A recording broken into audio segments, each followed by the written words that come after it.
Hi, I'm Dan Ulrich. I'm the Director of Career Technical Adult Education, along with some other duties that I have.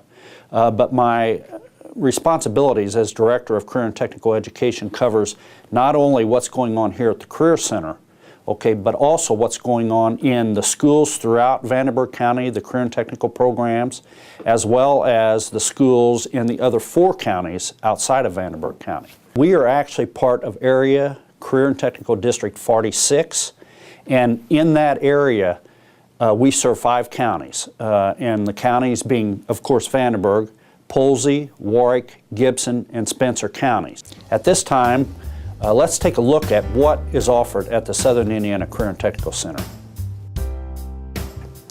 Okay, in our agriculture program, we actually offer 2 different programs in agriculture, one being horticulture and floral design, the other one being animal science. In those courses, students are introduced to the biology and technology involved in the production, processing, and marketing of horticultural plants. We are adding veterinary science to that next year.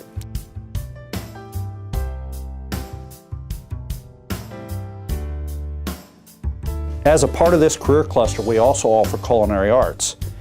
Culinary arts prepares students for occupations and higher education programs in the entire spectrum of careers in the food industry. Instruction and lab experiences include preparation, service, using and maintaining tools and equipment, food service, hospitality, and related research. In the area of architecture, the Southern Indiana Career and Technical Center offers a course on architectural design. In this course, students will participate in many activities such as gathering and translating realistic project data, completing 2- and 3-dimensional drawings, or develop a computer model.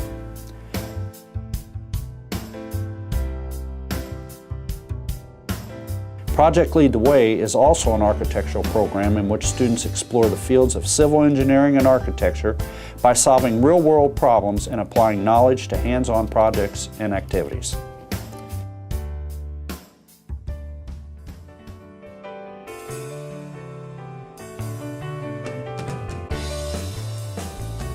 An additional program in the Architecture and Construction Career Cluster is the Building Trades program. Students in this program are taught carpentry skills, both rough carpentry and finished carpentry skills, as well as masonry skills. Students will build a house which is then sold in the real estate market.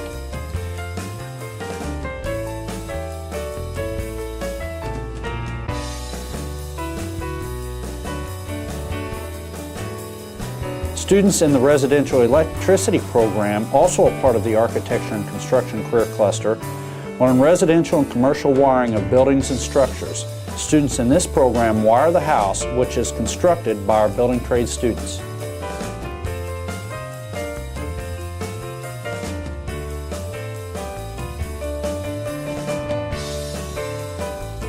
The Arts, Audio, Video, Technology, and Communications Career Cluster includes radio and TV broadcasting and telecommunications. Students will be introduced to the study of broadcasting, theory, history, law, advertising, and journalistic writing such as news and sports.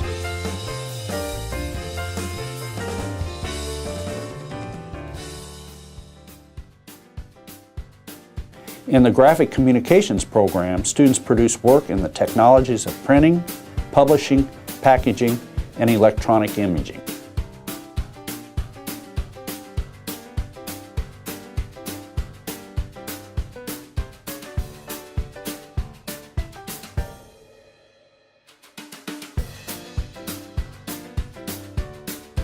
The Transportation, Distribution, and Logistics Career Cluster includes the programs of Diesel Technology, in which students will experience the diagnosis and repair of drivetrains, brakes, electrical and electronic systems, heating and air conditioning systems, and hydraulics.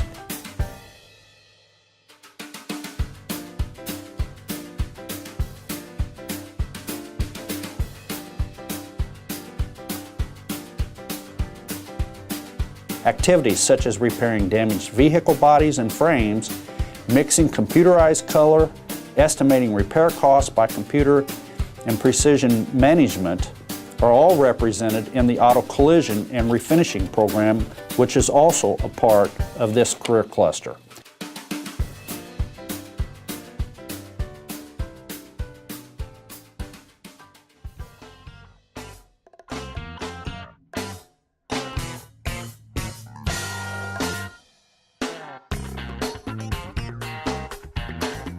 In the Auto Service Technology program, students receive training in services and repair work on many types of vehicles, as well as diagnose malfunctions, perform parts inspections, and repair and replace parts.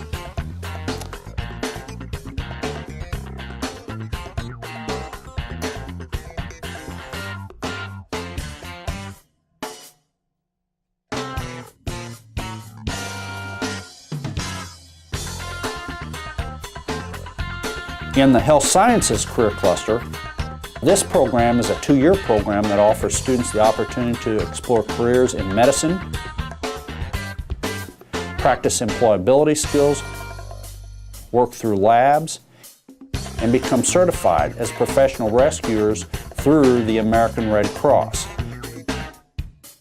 Students are also allowed in the second semester of their senior year to participate in 2 6-week clinical rotations in the area of their choice.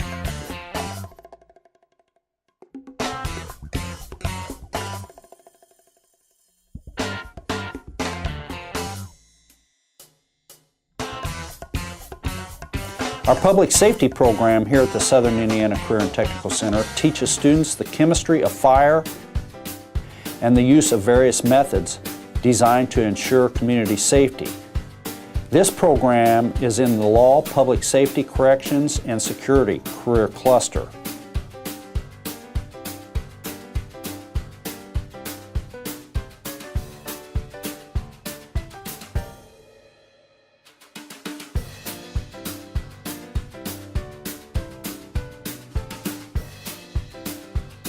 In addition, in this career cluster, we also have law enforcement for students who are interested in any type of law enforcement, which might include state police, sheriff, city police, or any of those particular areas of interest.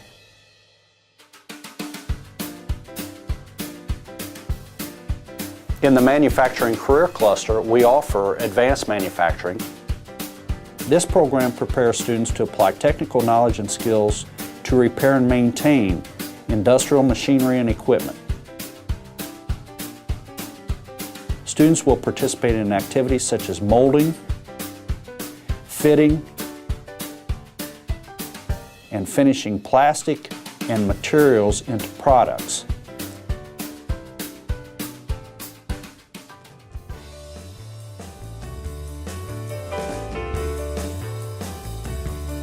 In the Precision Machine Trades program, students develop skills and knowledge in the shaping of metal parts.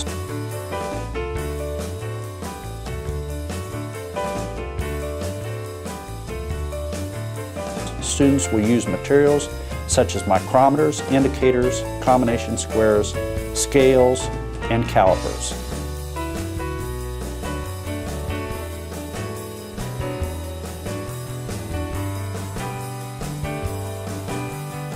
Also a part of the manufacturing career cluster is the Industrial Electricity program, which trains students in the area of residential wiring, commercial and industrial wiring, and electronic motors and controls. Students will experience activities such as planning functions, generating and transmitting electricity, and installing and maintaining electrical and communication systems, equipment, and components.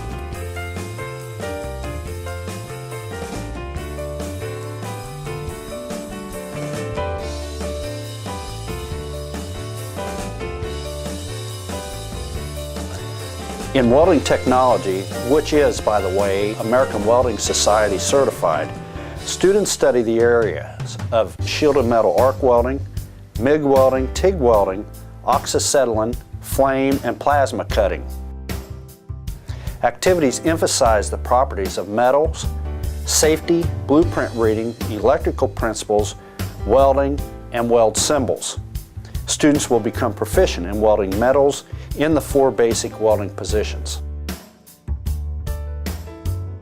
In the Manufacturing Career Cluster, we also offer technical design.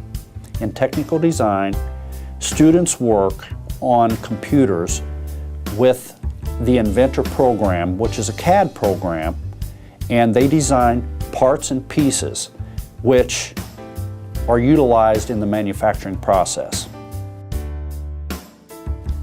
In the Information Technology Career Cluster, we offer the Cisco Computer Network program. This program prepares students to design, install, maintain, and manage both local and wide area networks. Students will enhance their communication skills by written and oral exercises within the program.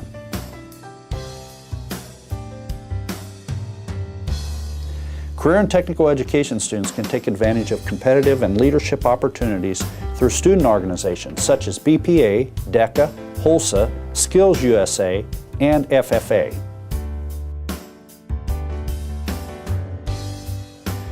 High school career and technical education program participants can earn college credit through dual credit agreements with ITT Technical Institute, Ivy Tech Community College, Harrison College, the University of Evansville, the University of Southern Indiana, and Vincennes University.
beauty in the community.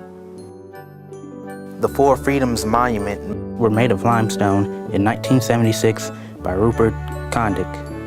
These columns stand 26 feet tall, and they serve as a visible testament to the foundations of our nation. Hanging from the Central Library ceiling, you will find artist John McNaughton's The Tree of Knowledge. The use of wood for the piece reflects the city's heritage, due to the abundance of walnut, cherry, and oak in the Ohio River Valley at the turn of the 19th century. The Korean War Memorial, made by Steve Shields in 1992, is shaped from scrap copper and wire.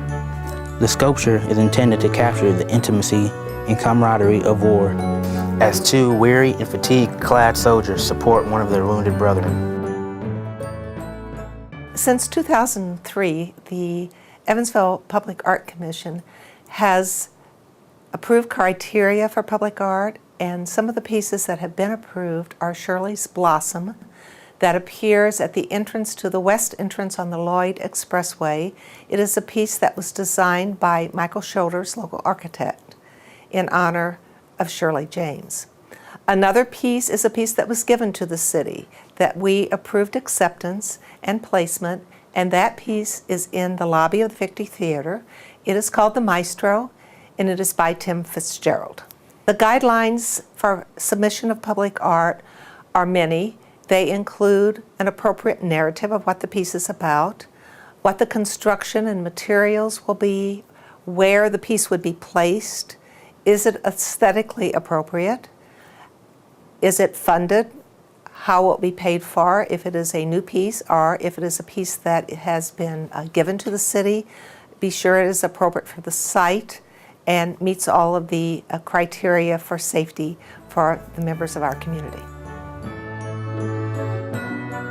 The old post office and customs house was constructed by William Appleton Potter from 1875 to 1879 during an era of economic power and prosperity for the fast-growing river port city. The building is adorned with small allegorical figures, gargoyles, and what is known in architecture as grotesque.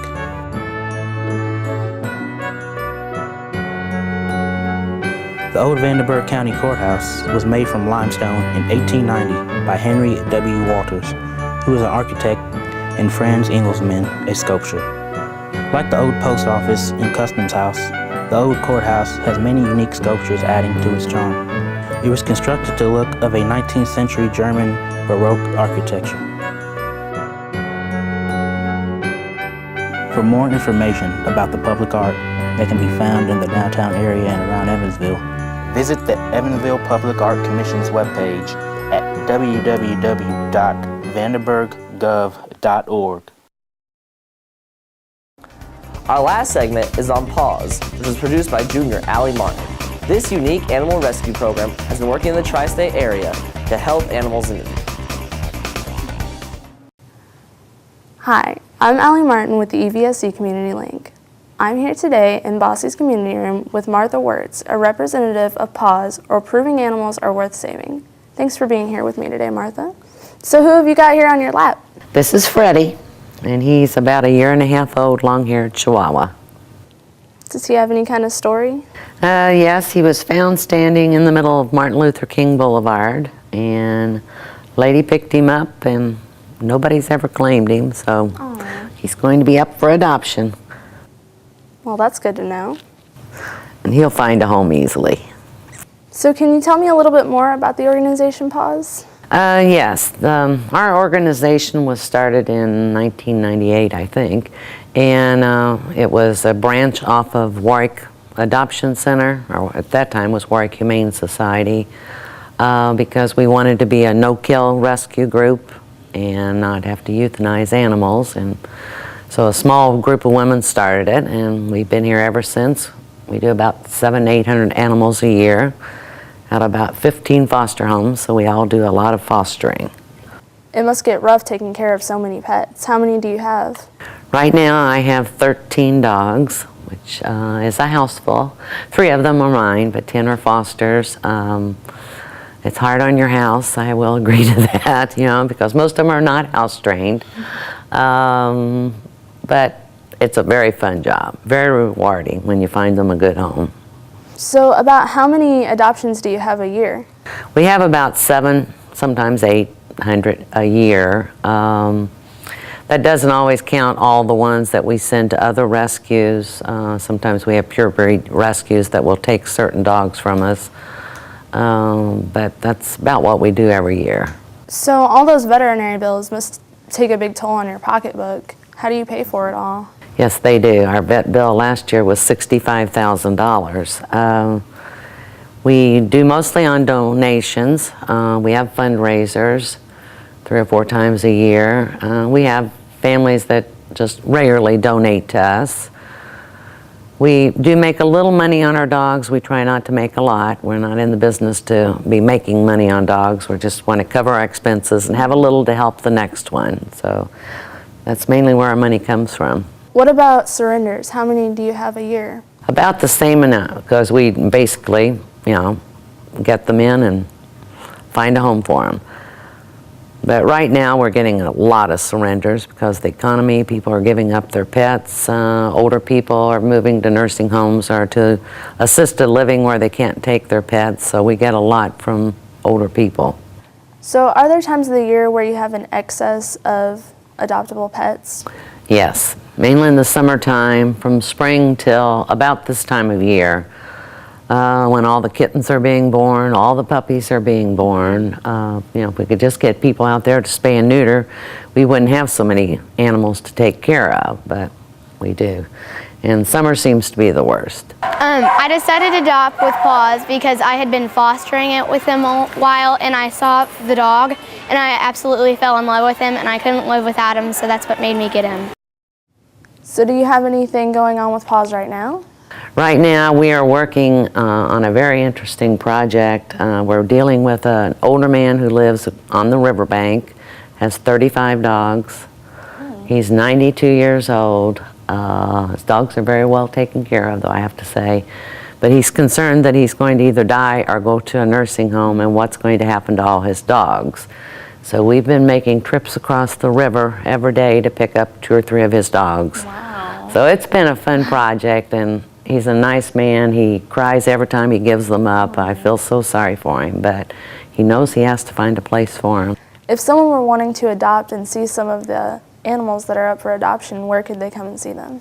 Okay, the best place to go is to our website at paws.org or on Pet Finder. Almost all our animals are on, pictures are on there. Then we have an application you fill out online, and you can, then the foster will call you. You can come to their house and look at the pet. We also go to PetSmart on Saturdays and Sundays, and a lot of our dogs especially are out there. We do have cats for adoption at PetSmart at all times. So that's probably the easiest way. We also have a hotline if you want to call it and make an appointment. Well, how has adopting affected our home life? It's been a great thing, really. I mean, we started out with 1 dog and then 2 dogs, and we got 3 dogs from Paws. But it's really been great. It's hard to remember what life was like before we brought the dogs home, so it's really a good thing. Our experience with Paws has been wonderful. It's a great organization. I mean, it's all volunteers. They do it because they love the animals, and they're just super folks to deal with. Up next is a short PSA I created about pet adoption. Adopting a pet can make your world brighter. They can put a smile on your face, even on the worst days. They're always available to hang out. And you're helping someone that needs you more than anyone else. For more information, visit www.paws.org.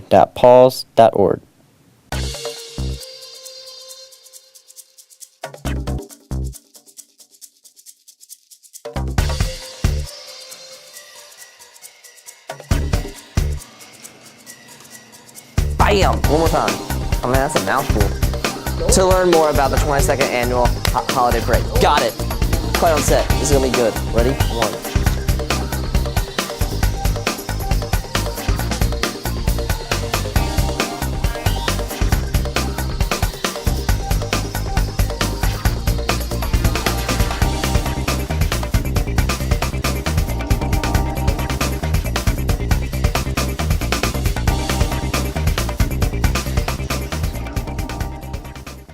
This has been a Bulldog production.